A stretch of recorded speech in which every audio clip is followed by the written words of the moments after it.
The following is a discussion on one of the many theories to the mystery of Elite Dangerous and speculation to future content. It is not a verification or confirmation to what intentions FDev have for the game. Neither is it to discount other theories floating around the Elite ether. An open mind is required. Out in the cosmos, it seems that people are going missing, whether that be into the jaws of the Thargoid interceptor or by other hands. From single occupants to whole colonies, the abduction of human citizens is common within Elite Dangerous, and although horrific as it may be, the Thargoid abductions are at least confirmed to be Thargoids. There is another group of abductions though, different from the others. This is the story of those people.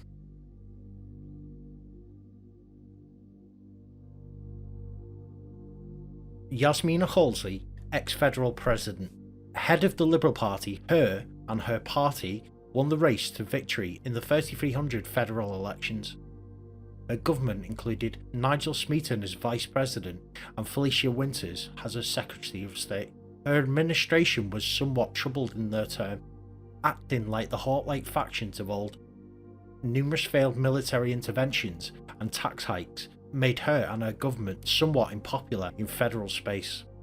Senior members of the military had aligned themselves to the other side of the bench and openly offered their support to Zachary Hudson of the Republican Party of the Federation. On January 12, 3301, Vice President Smeaton was killed under suspicious circumstances and was replaced by Ethan Naylor hailing from the Siren system. This appeared to be a move to quell the popular opinion that Halsey's administration was too soul-centric. At this point, it is worth saying that Halsey's character is somewhat of a reactionary and bellicose individual.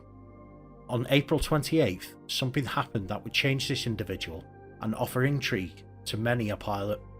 On a goodwill tour of Federal Outlying Systems, presumably a publicity move for the Halsey administration, Starship One, the official federal president's mode of transportation on these kinds of tours, went missing. As an emergency measure, both Halsey and Vice President Naylor were declared missing, SAR teams deployed, and Felicia Winters was sworn in as acting federal president. The ship's last known location is not exactly known, but it is thought to be very close to the core systems as to the infancy of its voyage. After a period of time, and with the SAR teams bearing no fruit in the search for the ship, a vote of no confidence was passed and Zachary Hudson was sworn in as permanent president. For many months, the fate of Starship One remained a mystery, many thinking that she, her staff and the crew of the ship was lost forever.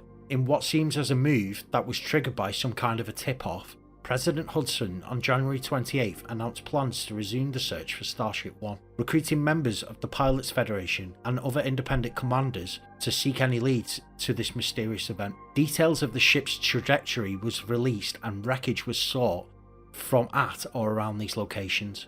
Although not conclusive, some trace of the ex-president's ship was uncovered, and this spurred the current leader of the Federation to initiate more searches of this vessel. On February 26th, Hudson revealed that a single escape pod from Starship One had been recovered, and Yasmina Halsey was recovering in a medical facility in a self-induced coma while being treated for her injuries. Yasmina Halsey was brought out of her coma nearly 2 months after her salvation. Immediately she began to speak to her relatives on her experiences while she was missing. On April 4th, when asked by the media on these events, she added, "It was wonderful, amazing. I saw the universe and our galaxy as I'd never seen it before, and I felt the presence of the real caretakers of our galaxy. The paradox of their existence, tiny yet gargantuan, fleeting yet eternal. They spoke to me as I drifted in the void. It was amazing. I must share their message." This was followed by an appeal for exploration data by the now ex-president to substantiate her claim that she met the true architects of creation and been shown the infinities of the cosmos. The data she recovered eventually led to the discovery of the Guardian civilization. These revelations concluded in her internment in a psychiatric facility, and after a period of her re-evaluating what she had seen, she was discharged and retracted all of her previous statements on this event.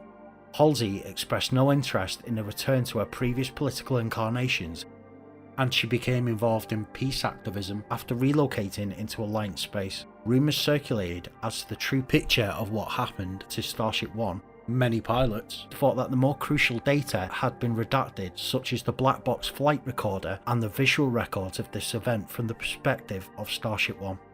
On the federal side, Halsey was regarded as a traitor, holding her responsible in some way for the destruction of Starship One and the deaths of all those aboard.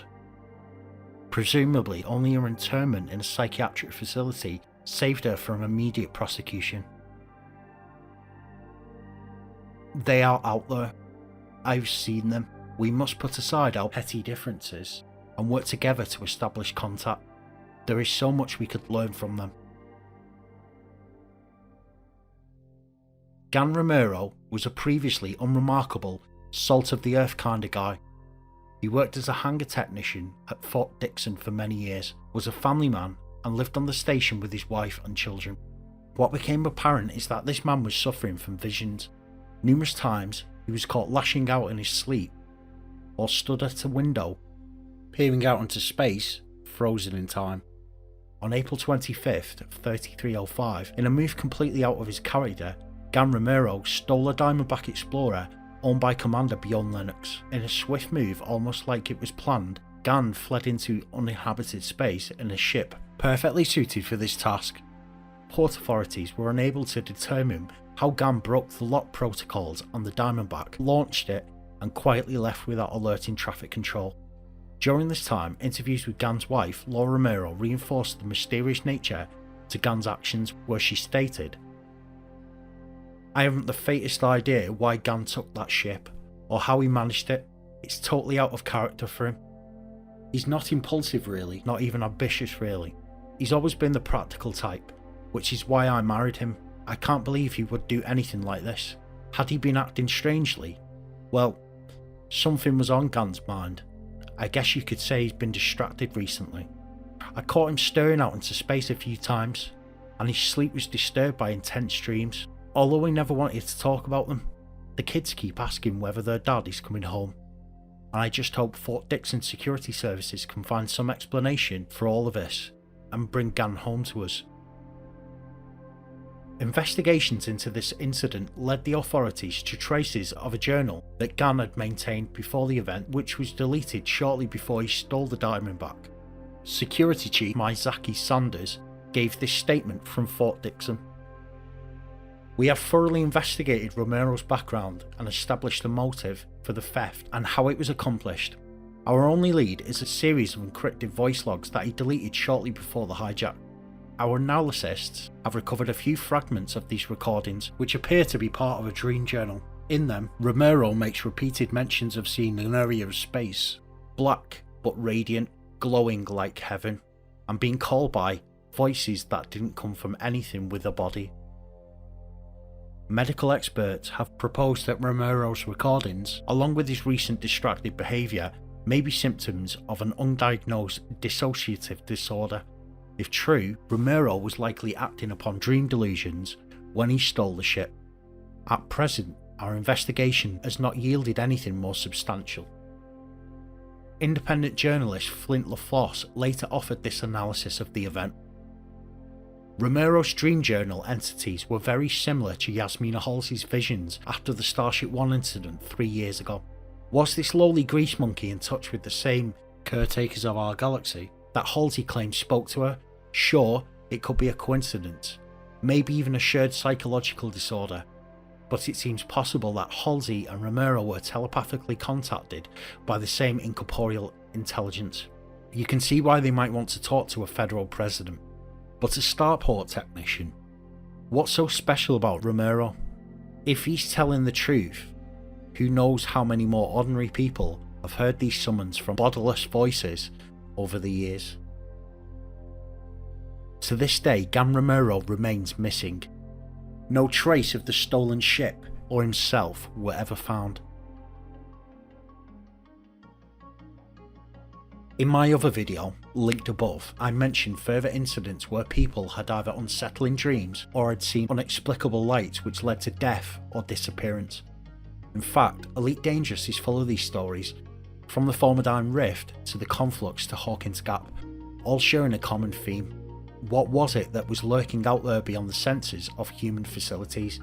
Many people would rightly assume that these events have a link in some way to the Guardian civilization, as to the events of Yasmina Halsey leading to the discovery of Guardian sites. One anomaly exists, however. The people affected do not see ruined sites nor dead facilities in space. They see lights, they had conversations with non-corporeal entities, they had visions of great constructs, and they regarded their experiences as celestial in some way. I do not think that these people had experiences with a deity of some kind.